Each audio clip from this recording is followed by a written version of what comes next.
Hey, listen to Wrestling Roundup on FreeFM, ArrowFM, and MP. As always, I'm Grady, and live on Discord, we got Josh. Hey. Gonna put a bit of focus on NXT. We ran out of time to talk about it last week, so gonna take a look at that main event. It was the ladder match for the NXT Championship, vacated by Obafemi. Ultimately, we got Ricky Saints and Joe Hendry, kind of the top two talents in there, but we did manage to get to see a whole bunch of the newer to the NXT men's division talent as well, get a bit of showcase, see what they are all about. But ultimately, at the end of it, it was Joe Hendry holding up that championship. Definitely a match that showcased like just about everybody. And I saw a lot of people complaining about the ending of the match, the unrealistic way they ended it with Ethan Page. Was my answer. What I was going to say is kind of tied in, because of Ricky Saints deciding to pose before going to get the title, allowing Joe Hendry to spawn himself to the ladder, essentially. And has nobody seen any character work by Ricky Saints, AEW or NXT, like ever? Half his gimmick is that he's so egotistical. Yeah, and that's why I mistakenly called him Ethan Page, because they're both all ego. And it makes sense. If you're a dastardly heel, a bad guy, and you've just eliminated like the baddest guy in the match at that point, and there's nobody in the ring with you, if you've got an ego the size of a mountain like he does, or like Ethan Page does, you're gonna soak it in, and the hatred of the crowd, knowing that you're just about to capture the title for the second time. But it also did one other thing besides that. If you were listening when Joe Hendry appears, you hear the crowd respond. You hear them respond because they just realize this is the moment. And then the title shot was weak, but it served to do what it needed to do.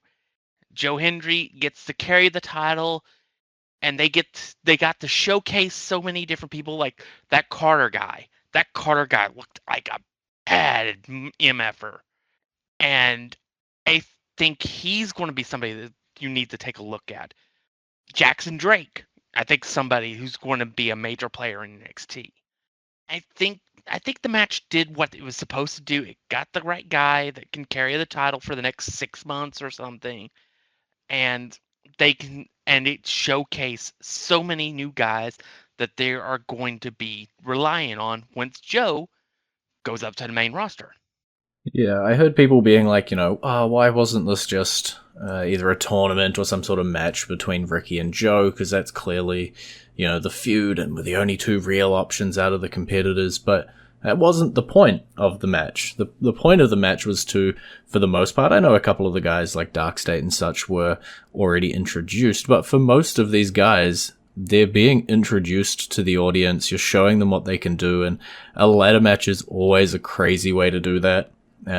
People always come up with some weird ideas that I'm not expecting. And so it was perfect to accomplish, as you say, the multiple goals. Get the title on Joe Hendry, set up the feud with Ricky to go forward from here, introduce you to 5 different guys. There was an Obafemi-sized hole in the NXT men's division, and you're starting to see what puzzle pieces might be filling that in. Because, as you rightly say, Joe Hendry's time probably isn't too much longer on NXT. He'll run with the belt for a little while, but, come next year's Royal Rumble, I'm pretty sure he won't be around. So we got to start molding those people, bringing them up from Evolve, bringing them in from the Performance Center, and start filling those holes. And we got to see, I guess, like, if you didn't get enough of it, this week on NXT, Joe Hendry did defend his championship against Jackson Drake as well, just to give you, another 10 minutes of why you should care about these people. And it's interesting, I guess, with evolve as well, sort of developing people up to here. And we did have that mass call up, I guess, of new talent. And yeah, it's cool to see how they all fit together and getting them their showcases. Even in one-on-ones with Joe, for example.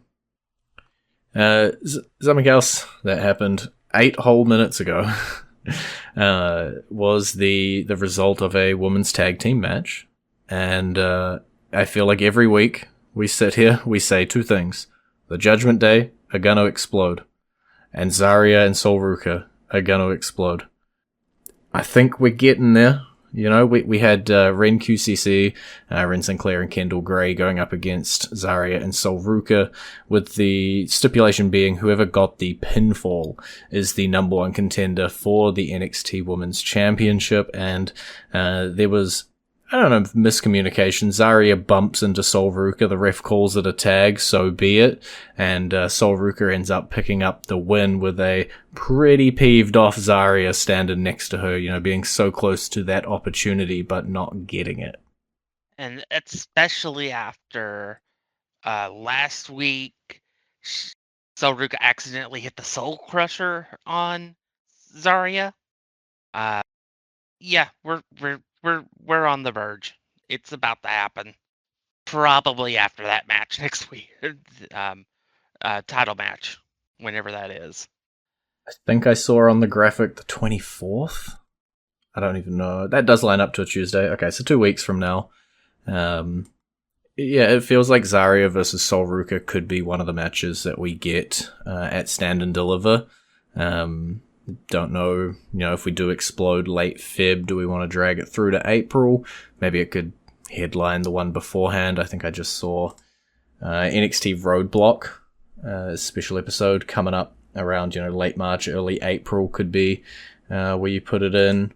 But they're going to explode, and ultimately Sol Ruca probably destined for the main roster, and ZARIA, depending on how it's positioned, could walk out with an NXT Women's Championship if Sol doesn't, or maybe Sol does capture it in a couple weeks and they feud over it. I don't know.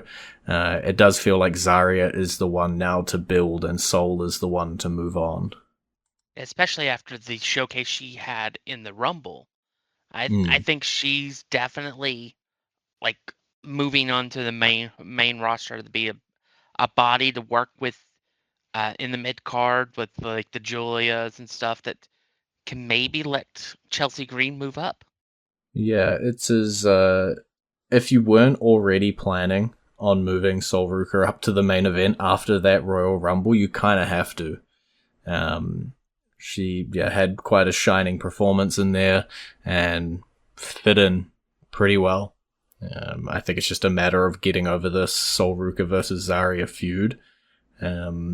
Personally, I do prefer people to do their big feud and then move up. I know we do see sometimes they hang around a little bit, do another feud here or there, but we'll see what happens for Sol Ruca. But much like Joe Hendry, I imagine her time is short.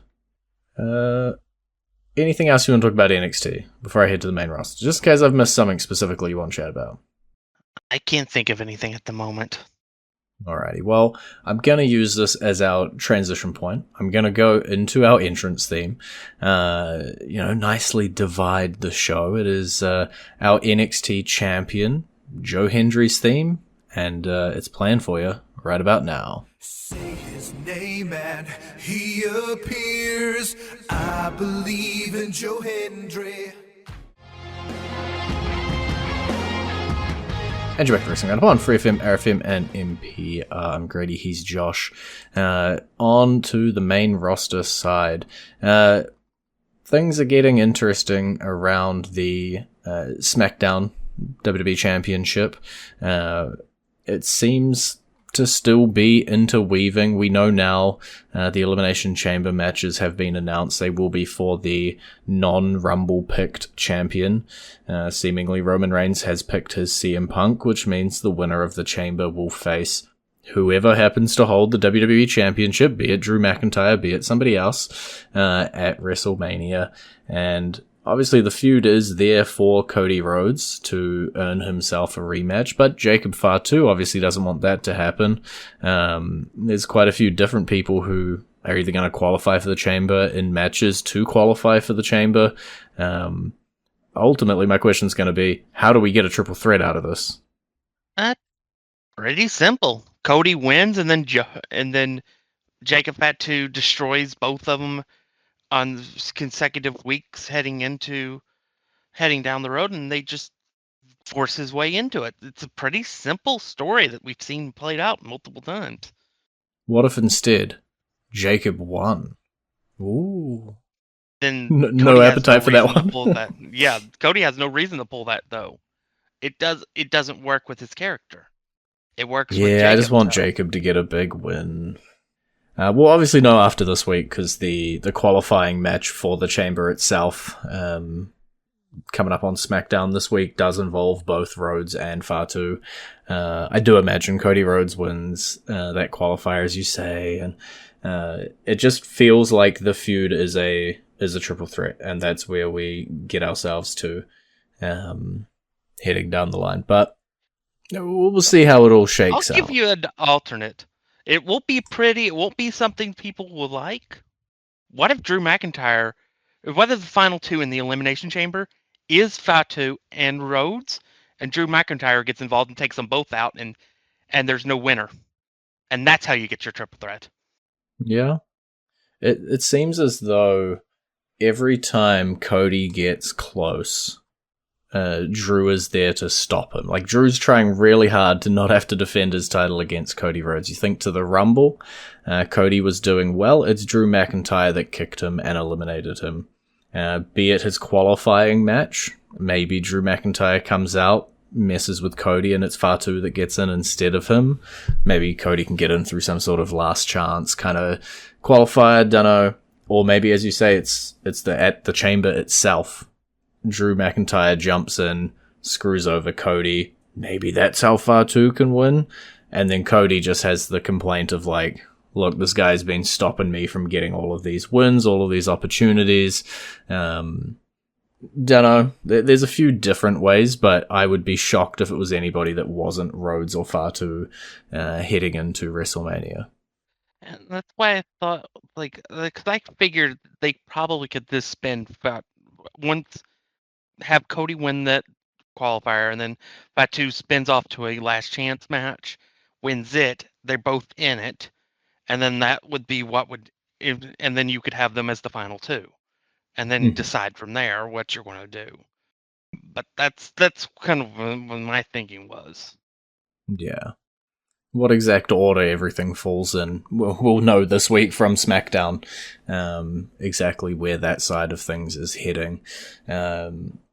Over on the women's side, Liv Morgan's left it a little bit more. I'm not even going to try and play ambiguous. It's heavily her and Stephanie Vaquer at WrestleMania, which does leave Jade Cargill's championship.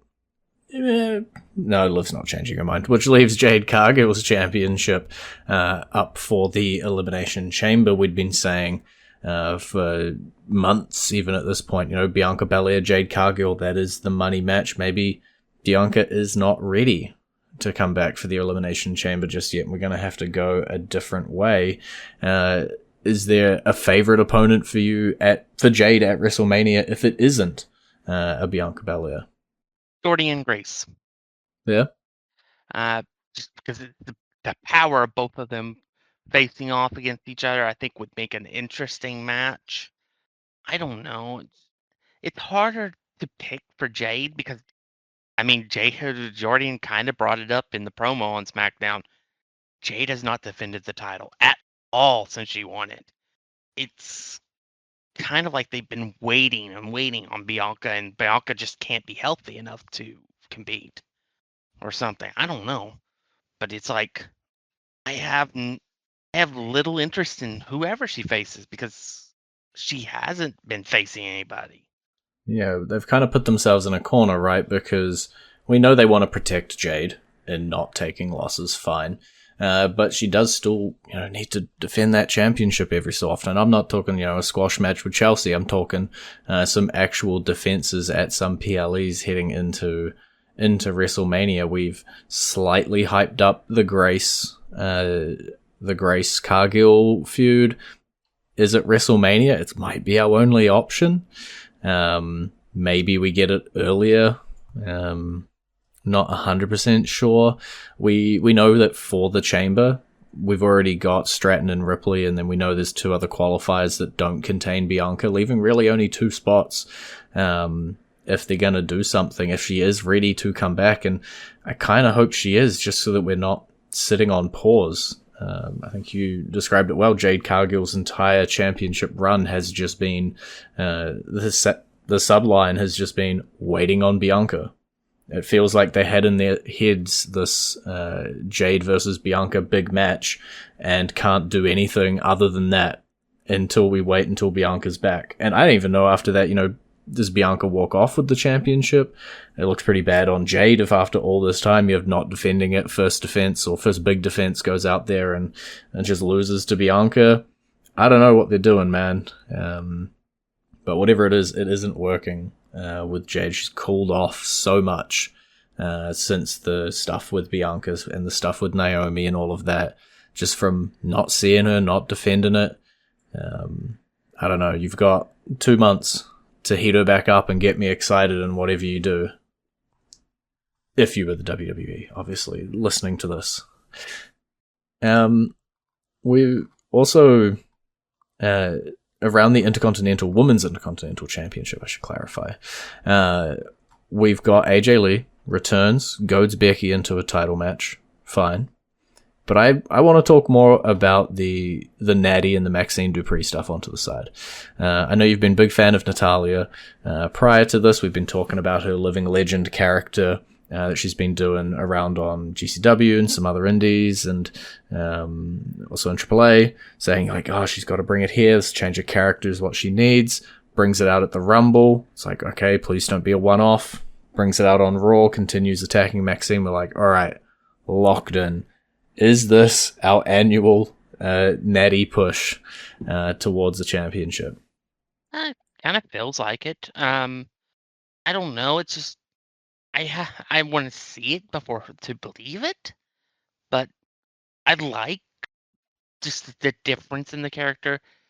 I don't think she wrestles for the world championship at WrestleMania, so I don't think she wins the match. I think there is money in her and Maxine at WrestleMania. I think that would make a fine match, and make it a submission match, and we can go back to WrestleMania 13. Yeah, Bret Hart versus Austin, and then we see where we go from there. I hadn't thought about the submission aspect of it, but you are right. There's these kind of 2 feuds in parallel with Maxine and Natty, and then AJ and Lynch. I did wonder, are we going to end up with a fatal 4-way potentially at WrestleMania? Because we know that Lee and Lynch are going to fight coming up at the Chamber. These 2 still, floating around that scene. Interestingly, all 4 of them do have submission finishes and could be something that we could pull off. But yeah, I don't know. It's if I compare it to the Women's United States Championship side of things, I'm quite happy with the Intercontinental side of things for sure. Even if I guess Becky Lynch's reign was kind of waiting on AJ as well. It's like there's these big marquee matches and we're just kind of filling until we get there. We know CM Punk Roman Reigns is probably the big WrestleMania match. We're going to have a banger with Finn at the Chamber, sure, but it does feel more just like a bit of a filler before we get to the big main event that we've all been waiting for, the big clash that we've been waiting for. Let's talk Vision. So obviously Royal Rumble, Braun Breaker comes out, number 2, gets stomped by Hooded Man number 3. And we have some theories, is it Adam Pearce, is it such and such? And then this week on Raw, Austin Theory has a chance to qualify for the Chamber. Bam. Hooded Man is back. And it seems as though this is going to be where the Vision end up at WrestleMania. I don't know how far we're going to drag it through. But it's also, I guess, what members of the Vision are going to be healthy come time of WrestleMania as well, as it looks like Bron Breakker's gone out with a hernia. So I guess, what are your thoughts around where the Vision is heading as we get towards WrestleMania? Well, without Bron Breakker, it's dead on arrival. And that's just the simple truth. You're not interested in anything you can pull off with Theory, Reed, or Paul? I mean, Paul could probably talk you into just doing just about anything. But for me, yeah, it's just this group with its whole purpose is Bron Breakker. And if Bron Breakker's not going to be around, then they don't need to be together. And they could use Heyman in so many other places. But I don't know. It's just, I hope that he's able to wrestle at WrestleMania, but if he's not, I don't want him to force it. If that means that Seth Rollins gets a vacation for WrestleMania, so be it. But it is what it is. We'll have to see who they decide to reveal the Masked Man is. But with Bron Breakker out of commission, I have very little interest in everything Vision. Yeah, it's kind of been an unfortunate run with injuries, right? As you say, the group's design was to get Bron Breakker over, leading with Seth. It felt like, maybe there was going to be that big bang moment where Bron's going to turn on Seth and we're going to get a match between those two. And then Seth goes out with injury and we're like, okay, let's capitalize on this. You got Bron versus Punk for the championship, start of the year. Alright, he didn't win it, fine, maybe he wins the Rumble, maybe he does something here or there that we can build towards. Nope, Masked Man storyline. Alright, fine, maybe you'll reveal this to be Seth Rollins, we'll get our big Rollins Breakker match. We got something we can, nope, okay, Bron's gotten a hernia, he's gotta go have surgery. Welp. And now we're kind of just in the, what 3 people are they gonna throw at the Vision to have a 6-man tag match? Because, every sort of important facet of the storyline, or as you say, of the entire group's purpose, just continues to get injured, isn't able to make it. And it's just unfortunate. It's not through any fault of the people in it or in the storylines. It just happens to be the way that it's going. We got a little bit of time. Let's talk a combination of AAA and the main roster. El Grande Americano cross-company storyline at the moment. We saw both of them. I'm just going to call them Gable and Kaiser. We saw both of them at the Royal Rumble. We're like, okay, bam, here we go. We got our feud. We go to AAA. It was meant to be Kaiser, who was getting a big shot in the main event. Gable comes along, handcuffs him to a pole, is booed out of the building the entire time. Through the match, through the entrance. He does qualify for the Rey de Reyes tournament coming up for AAA. Kaiser comes out, big pop. And you're like, alright, they love Kaiser. He cuts promos in Spanish. They like his interpretation of this character. They hate Gable's, who's way more, egotistical. He still does the sort of shooshing and the pointing in the air taunts. Flip over to Raw. Absolute opposite reaction. Everybody loves Gable. Everybody hates Kaiser. This is again, I'm going to use something from 1997. This is very Bret Hart and the Hart Foundation and their dynamic inside the U.S. and anywhere else. They were hated in the United States. They were beloved anywhere that was not the U.S. And I think this is something that I think we're going to see these two go at it on a AAA show.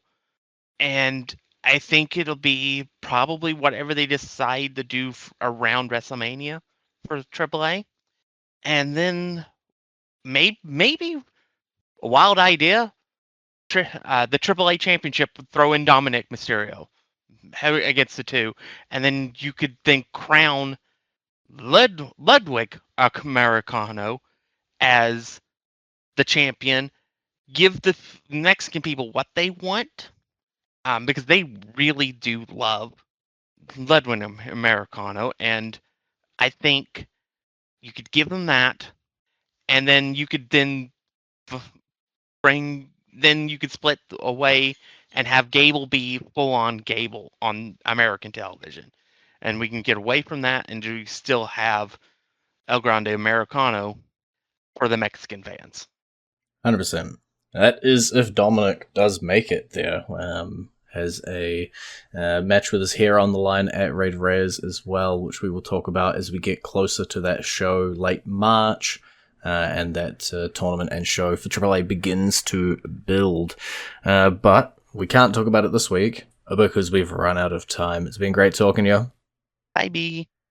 You can visit our Facebook page, facebook.com/wrestling R&D up, our Twitter page, twitter.com/wrestling R&D up, or our YouTube page, youtube.com/wrestling RND up. And we will catch you next week.